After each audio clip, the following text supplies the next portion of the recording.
Arestado ang isang high-value drug personality sa ikinasang search warrant operation ng mga otoridad dakong alas 9 ng umaga nito lamang September 3, 2025 sa Barangay Botobot Norte, Balawan, La Union.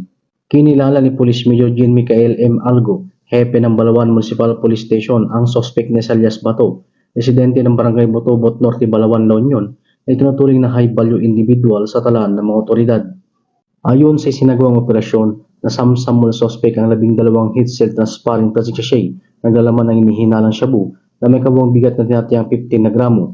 Ayon sa mga otoridad, ang halaga ng turang illegal na droga ay humigit kumulang 102,000 pesos. Bukod dito, narecover rin sa operasyon ang mga iba pang ebidensya tulad ng 6 pieces rolled aluminum foil, 1 piece eyeglass, 1 piece lighter, 1 piece blue sling bag, 1 piece caliber 38 revolver at may kasamang 10 bala.